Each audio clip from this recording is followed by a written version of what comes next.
Hello students, good morning. मैं कमलेश सिंह। आज हम लेकर आए हैं आपके लिए मैग्नेटिज्म में एटॉमिक मॉडल ऑफ मैग्नेटिज्म, चुंबकत्व का परमाणुीय मॉडल। चुंबकत्व का परमाणुीय मॉडल, परमाणु संरचना के आधार पे हम लोग आज ये समझेंगे कि कोई पदार्थ कैसे चुंबकित, या पदार्थ में जो किसी भी पदार्थ में जो चुंबकीय गुण आता है वह उस पदार्थ के परमाणु में चुंबकीय गुण किस प्रकार से आता है, क्यों उत्पन्न होता है, उसके विषय में हम पढ़ेंगे। वही ये टॉपिक है, एटॉमिक मॉडल ऑफ मैग्नेटिज्म, कि किसी परमाणु के चुंबकित होने का उसके परमाणु मॉडल के आधार पर उसकी व्याख्या है।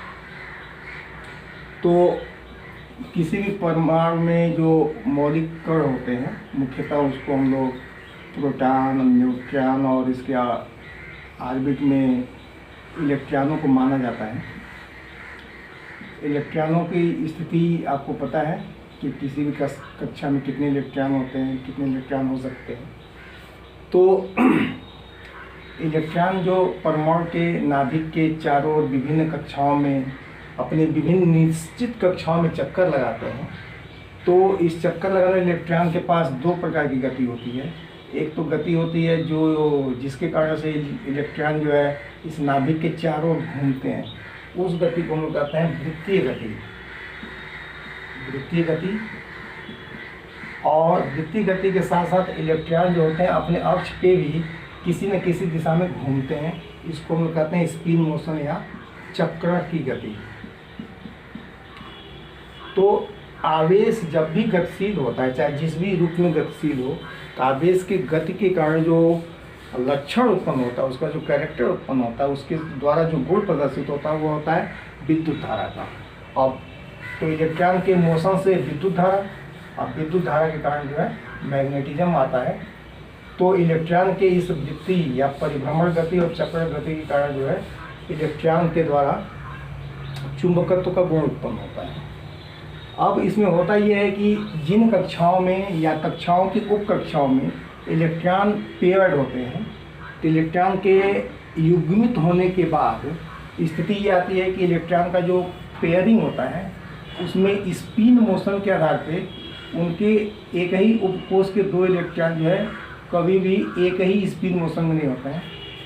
चक्रण की जो गति होती है वो एक दूसरे के विपरीत होती है। इस प्रकार परिक्रमण और चक्रण, इन दोनों के कारण जो चुंबकत्व किसी एक इलेक्ट्रॉन से उत्पन्न होता है, उसी उपकोष में स्थित दूसरे इलेक्ट्रॉन के द्वारा क्या होता है, वो निरस्त हो जाता है। इस प्रकार ये इलेक्ट्रॉन युग्म जो है बाहर किसी भी प्रकार का कोई चुंबकीय गुण का प्रदर्शन नहीं करते हैं। इसमें जो वृत्तीय गति और ये चक्रण गति, दो प्रकार की गति होती है इलेक्ट्रॉन के पास। तो इसमें जो चुंबकीय प्रभाव परमाणु का होता है, वह चुंबकीय प्रभाव जो है वृत्तीय गति के कारण कम होता है, और चक्र गति के कारण जो है चुंबकीय प्रभाव जो है बहुत अधिक होता है। तो वृत्तीय गति के कारण भी चुंबकीय प्रभाव होता है, लेकिन इसका मान जो है कम होता है, और चक्र गति के कारण जो चुंबकीय प्रभाव जो इसका मान अधिक होता है। तो इस परमाणु के भीतर कैसे क्या होता है, इसके विषय में हम लोग अलग अलग टॉपिक में देखेंगे कि हम लोगों के पास जो है तीन प्रकार के चुंबक हैं, प्रतिचुंबक, अनुचुंबक और लौह चुंबक। तो इन तीनों के विषय में हम लोग इलेक्ट्रॉनों की विभिन्न स्थितियों के ऊपर देखेंगे कि कब पदार्थ जो है परमाणु जो है प्रतिचुंबकीय होता है, कब परमाणु जो है अनुचुंबकीय होता है, और कब परमाणु जो है लौह चुंबकीय होता है। तो परमाणुीय मॉडल के आधार पर ये बात समझ में आई कि परमाणु के भीतर स्थित इलेक्ट्रॉन के परिभ्रमण और चक्रण की गति के कारण जो उसका चुंबकीय प्रभाव उत्पन्न होता है, वही चुंबकीय प्रभाव जो है परमाणु के ऊपर दिखाई देता है, और पूरा परमाणु जो है चुंबकीय द्विध्रुव की भांति काम करता है, और पूरे परमाणु के पास अपना एक चुंबकीय आघूर्ण होता है। इसके बाद हम लोग इस चुंबकीय आघूर्ण को लेकर विभिन्न स्थितियों में इस मैग्नेटिज्म की व्याख्या को समझेंगे। विभिन्न स्थितियों में मैग्नेटिज्म समझने का मतलब, पहला हम तो चलेंगे प्रतिचुंबकीय पदार्थ में चुंबकत्व के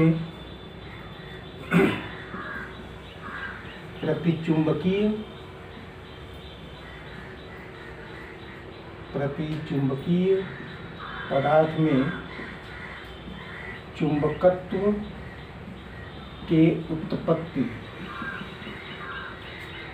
का कारण।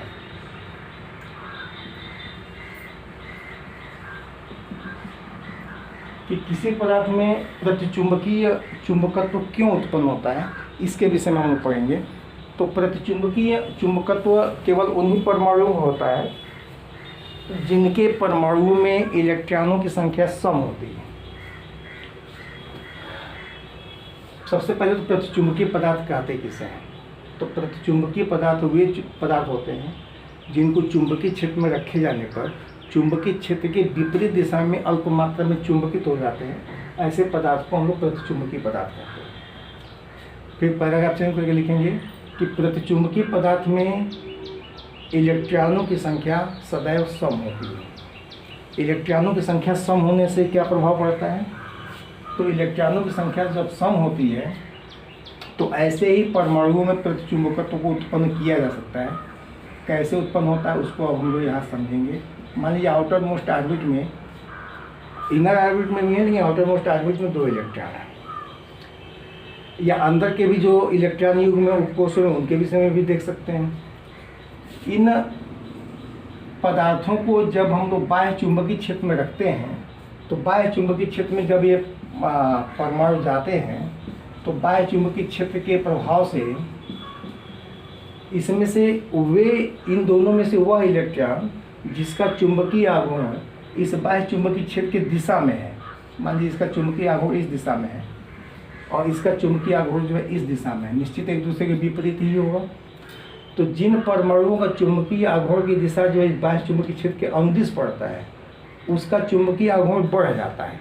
चुंबकीय आघूर्ण बढ़ने का मतलब उसका परिक्रमण गति जो है तेज हो जाती है, और जो विपरीत दिशा में पड़ता है उसका चुंबकीय आघूर्ण जो क्या होता है, इस बाह्य चुंबकीय क्षेत्र के प्रभाव के कारण जो है ये घट जाता है। इस प्रकार यह इलेक्ट्रॉन जो है अपने चुंबकीय प्रभाव को इस इलेक्ट्रॉन के तुल्य करने के लिए ये अपने वेग को बढ़ाता है, इतना बढ़ाता है कि जब बाह्य चुंबकीय क्षेत्र को हटा लेते हैं लोग तो अब इसका जो चुंबकीय प्रभाव है वह इससे अधिक हो जाता है, और निश्चित है इसकी दिशा जो है आरोपित चुंबकीय क्षेत्र के विपरीत में है। इसलिए प्रतिचुंबकीय पदार्थ को जब बाह्य चुंबकीय क्षेत्र में रखा जाता है तो यह पदार्थ जो है आरोपित चुंबकीय क्षेत्र की दिशा के विपरीत जो है अल्प मात्रा में चुंबकित हो जाता है। तो इसको आप 2 हेडिंग में लिखेंगे अलग अलग। प्रतिचुंबकीय पदार्थ में चुंबकत्व की उत्पत्ति का कारण। तो प्रतिचुंबकीय पदार्थ में चुंबकत्व इसलिए उत्पन्न होता है कि ये इलेक्ट्रॉन युग्म वाले में भी ये क्रिया होती है, और इलेक्ट्रॉन युग्म में एक इलेक्ट्रॉन जिसका आघूर्ण बाह्य चुंबकीय क्षेत्र के अनुदिश होता है उसका आघूर्ण बढ़ जाता है, जिसका विपरीत होता है उसका घटता है। घटने के बाद इन दोनों का आघूर्ण बराबर चाहिए। बराबर के लिए ये इसका आघूर्ण अब अपने आप बढ़ता है और इतना अधिक बढ़ता है कि बाह्य चुंबकीय क्षेत्र हटा लेने पर इसका आघूर्ण जो इसके आघूर्ण से अधिक होता है, और इस प्रकार जो है बाह्य चुंबकीय क्षेत्र में यह परमाणु जो है आरोपित चुंबकीय क्षेत्र के विपरीत दिशा में अल्प मात्रा में चुंबकित हो जाती है। अब अल्प मात्रा में चुंबकित हो जाती है। अब ये जो विपरीत दिशा में जो चुंबकत्व उत्पन्न हुआ है यह चुंबकत्व इसके स्पिन और सर्कुलर मोशन के बढ़ने के कारण उत्पन्न हुआ है, इसलिए इसका ताप बढ़ाने से इसके चुंबकत्व पर कोई प्रभाव नहीं पड़ेगा, इसकी गति पर प्रभाव नहीं पड़ेगा। इसलिए इस प्रतिचुंबकीय पदार्थ को गर्म करने से उसके चुंबकत्व पर कोई प्रभाव नहीं पड़ता है। इसके बाद से दूसरा है प्रतिचुंबकीय पदार्थ में चुंबकत्व की उत्पत्ति के कारण के बाद दूसरा है अनुचुंबकीय पदार्थ। अनुचुंबकीय पदार्थ किसे कहते हैं? इसमें आपको समझाया गया है कि वे पदार्थ जो बाह्य चुंबकीय क्षेत्र में रखे जाने पर चुंबकीय क्षेत्र की दिशा में अल्प मात्रा में चुंबकित हो जाते हैं, ऐसे पदार्थ को हम लोग अनुचुंबकीय पदार्थ कहते हैं। अब अनुचुंबकीय पदार्थ में चुंबकत्व कैसे उत्पन्न होता है? तो अनुचुंबकीय पदार्थ में, अनुचुंबकीय पदार्थ अगर है कोई, तो निश्चित है कि उसमें इलेक्ट्रॉन जो होंगे वह पेयर्ड नहीं होंगे, युग्मित नहीं होंगे। इलेक्ट्रॉन जो है अनपेयर्ड होते हैं, अयुग्मित होते हैं, अर्थात एकल इलेक्ट्रॉन उपस्थित होते हैं। एकल इलेक्ट्रॉन के उपस्थित होने का मतलब ये होता है कि ऐसे उपकोष जिनमें इलेक्ट्रॉन युग्मित हैं, तो युग्मित इलेक्ट्रॉन जो एक दूसरे के चुंबकीय प्रभाव को निरस्त कर देते हैं, और जो इलेक्ट्रॉन एक बच जाता है, जो एक इलेक्ट्रॉन अनपेयर्ड इलेक्ट्रॉन, मतलब एक इलेक्ट्रॉन उसमें अनपेयर्ड होगा जिसका युग्मन नहीं हुआ होगा, तो ऐसे अनपेयर्ड इलेक्ट्रॉन का अपना जो एक चुंबकीय प्रभाव होता है, और ये चुंबकीय प्रभाव जो है पूरे इस परमाणु के ऊपर प्राप्त होता है, और ये पूरा परमाणु जो है एक चुंबकीय आघूर्ण की भांति जो है व्यवहार करता है। इस प्रकार उस पूरे पदार्थ में परमाणु जो होगा, वो पूरे पदार्थ के परमाणुओं के आउटर मोस्ट ऑर्बिट में इलेक्ट्रॉन जो होगा वो अनपेयर्ड होगा। अब अनपेयर्ड होगा तो उस अनपेयर्ड होने के कारण हर परमाणु जो है एक चुंबकीय आघूर्ण की भांति काम करेगा। फिर ये पूरा का पूरा पदार्थ जो चुंबक की भांति काम नहीं करेगा। क्यों काम नहीं करेगा? तो जितने परमाणु इसमें लिए गए हैं, सारे परमाणुओं का जो चुंबकीय आघूर्ण है उसकी दिशा इस प्रकार से व्यवस्थित होती है कि एक परमाणु जो है दूसरे परमाणु के चुंबकीय प्रभाव को पूरा का पूरा निरस्त कर देता है। इस प्रकार जो है ये परमाणु जो है बाह्य, यह परमाणु जो है बाह्य क्षेत्र में कोई चुंबकीय गुण का प्रदर्शन नहीं करता है। ये इस प्रकार से व्यवस्थित होता है कि एक का चुंबकीय प्रभाव जो है किसी दूसरे के द्वारा निरस्त हो जाता है, और ये अव्यवस्थित रूप से ऐसे ही बिखरे होते हैं। सभी चुंबकीय आघूर्ण, सभी परमाणु जो चुंबकीय आघूर्ण के रूप में है, ये अव्यवस्थित रूप से इस प्रकार से बिखरे होते हैं कि हर परमाणु का जो चुंबकीय आघूर्ण है और दूसरे परमाणु के चुंबकीय आघूर्ण से निरस्त हो जाता है, और पूरा पदार्थ जो है किसी भी प्रकार के चुंबकीय गुण का प्रदर्शन नहीं करता है। ऐसे ये हो गया अनुचुंबकीय पदार्थ में अनुचुंबकत्व का कारण। अब अनुचुंबकीय पदार्थ को बाह्य चुंबकीय क्षेत्र का प्रभाव क्या होगा? बाह्य चुंबकीय क्षेत्र का प्रभाव,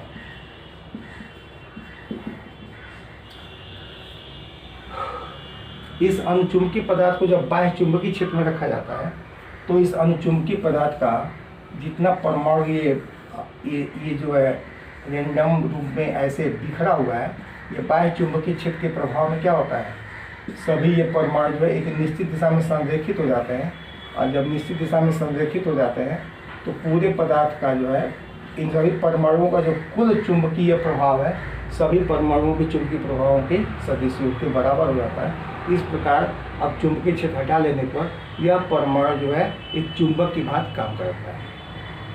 अब इसमें क्या होता है कि आपको पता है कि ठोस के भीतर भी परमाणु स्थिर नहीं होते हैं, परमाणु अपने स्थान पर कंपन गति करते हैं। तो ऐसे परमाणु को यदि ऐसे अनुचुंबकीय पदार्थ के पदार्थ को यदि चुंबकित करके कुछ समय के लिए रख दिया जाए, तो ये परमाणु जो अपने स्थान पर कंपन गति कर रहा है, अब जब बाह्य चुंबकीय क्षेत्र हटा लिया जाएगा तो कंपन के कारण जो है इसकी दिशा जो है धीरे धीरे फिर बदलना शुरू हो जाता है। अब कुछ समय के बाद फिर ये अपने मूल अवस्था में इस तरह से वापस लौट जाते हैं, यानी कि ये पदार्थ जो पूरा का पूरा जो है क्या हो जाता है, विचुंबकित हो जाता है, चुंबकीय गुण जो इसका समाप्त हो जाता है। अनुचुंबकीय पदार्थ के बाद है लौह चुंबकीय पदार्थ।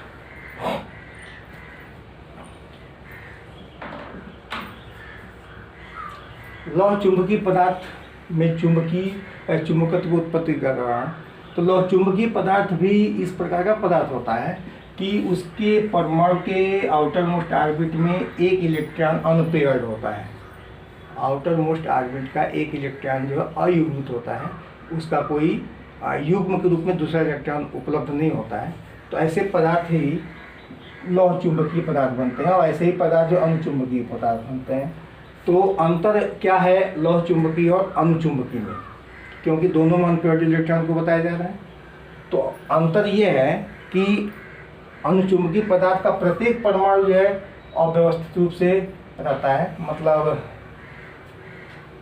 अनुचुंबकीय पदार्थ का प्रत्येक परमाणु जो होता है वह विभिन्न दिशाओं में संरेखित होता है, यानी कि इसका परमाणु ही अलग अलग दिशाओं में व्यवस्थित रहता है। इसके विपरीत लौह चुंबकीय पदार्थ है। तो लौह चुंबकीय पदार्थ में कुछ परमाणु जो है संरेखित होते हैं, और ऐसे संरेखित परमाणुओं का एक समूह एक क्षेत्र में होता है, और ऐसे समूह को हम लोग कहते हैं डोमेन।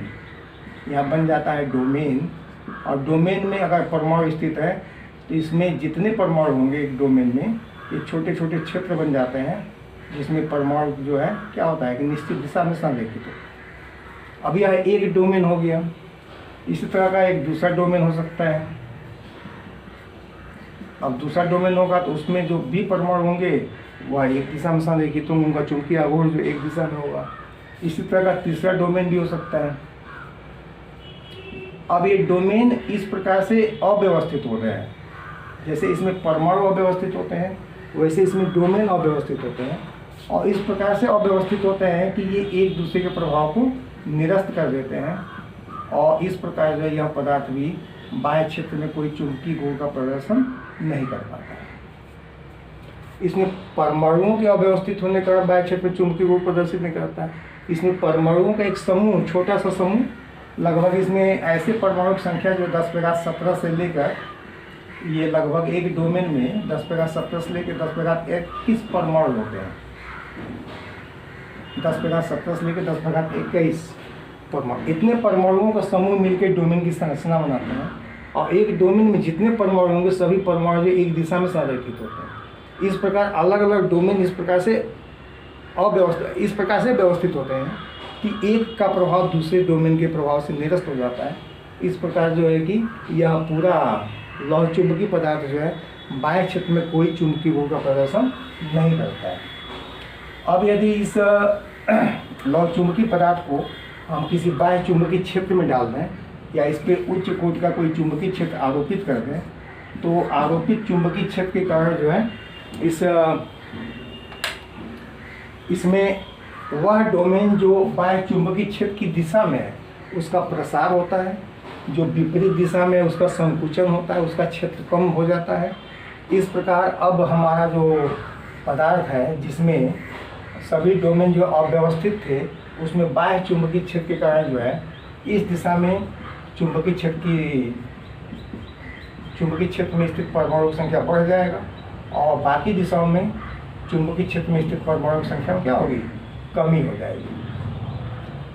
बाकी क्षेत्र के या बाकी डोमेन का जो आघूर्ण की दिशा है उसमें उस क्षेत्र में कमी होगा, और ऐसे क्षेत्र में वृद्धि हो जाएगा जिसमें जैसे इस प्रकार से चुंबकीय क्षेत्र आरोपित किया गया, तो इसमें ये तो लगभग समाप्त हो जाएगा, इसमें से थोड़ा थोड़ा बच जाएगा, इसका बहुत अधिक प्रसार हो जाएगा। उसी फिगर को यहाँ हम बनाए हैं। यहाँ पे बाह्य चुंबकीय क्षेत्र के प्रभाव में ये ऐसे डोमेन जो समदिश हैं उसका आयतन बढ़ गया, विपरीत वाले का आयतन एकदम घट गया या समाप्त हो गया, अन्य दिशाओं वाले का आयतन जो है अल्प मात्रा में बचेगा, या अगर बाह्य चुंबकीय क्षेत्र और अधिक बढ़ा दें तो वह भी समाप्त हो जाएगा। और इस प्रकार जो पूरा पदार्थ के सारे परमाणु जो है एक दिशा में संरेखित हो जाते हैं। इस प्रकार ये लौह चुंबकीय पदार्थ का जो है बाह्य चुंबकीय क्षेत्र में प्रभाव होता है। अब ये अधिक देर तक ऐसे ही चुंबकित बना रहता है। अब इसको विचुंबकित करना है तो आवश्यक है कि इसके जो डोमेन्स हैं और फिर उनको विभिन्न दिशाओं में करना होगा। उसके लिए इसका ताप हम बढ़ा दें, बताया गया था इसके पहले वाले वीडियो में कि क्यूरी ताप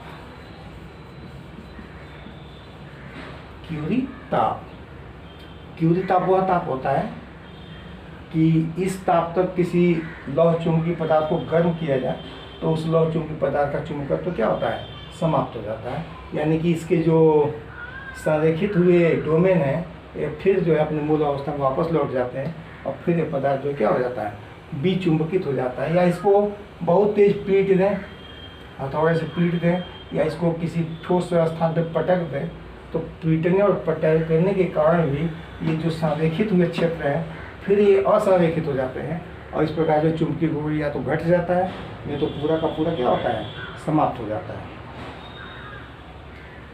अब इसके बाद से हेडिंग कर दीजिएगा, परमाणु मॉडल के आधार पर विचुंबकत्व की व्याख्या।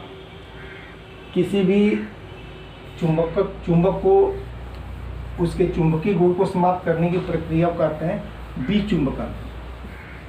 विचुंबकन माने चुंबकीय गुण को समाप्त करने की चुंबक का जो गुण होता है उसके विपरीत जो प्रक्रिया होती है उसको हम लोग कहते हैं विचुंबकत्व।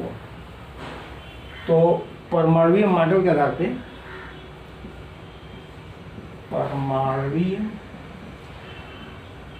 परमाणुीय मॉडल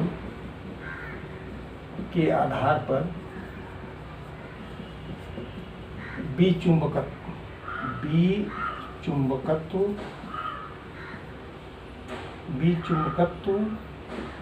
की व्याख्या।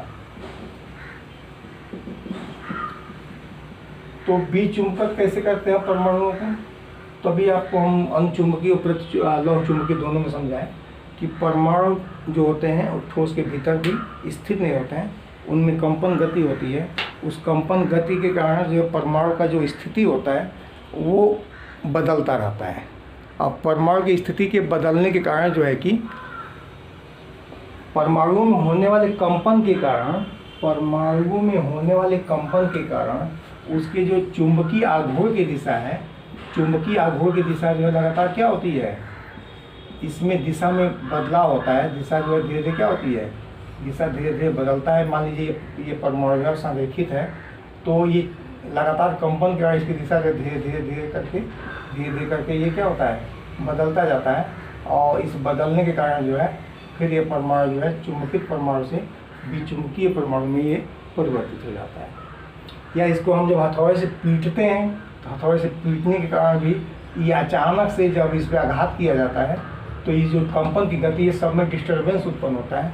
और उस डिस्टर्बेंस के कारण परमाणु की जो कंपन की दिशा है वो कंपन और उस आघात के कारण जो है परमाणु की जो चुंबकीय आघूर्ण की दिशा है, ये आघूर्ण की दिशा जो लगातार क्या होती है, बदलती चली जाती है। और फिर ये पदार्थ जो है धीरे धीरे जाके विचुंबकित हो जाता है। प्रयोगशाला में किसी भी पदार्थ को विचुंबकित करने के लिए एक अलग विधि अपनाया जाता है। प्रयोगशाला में किसी भी चुंबकीय पदार्थ को विचुंबकित करने के लिए उस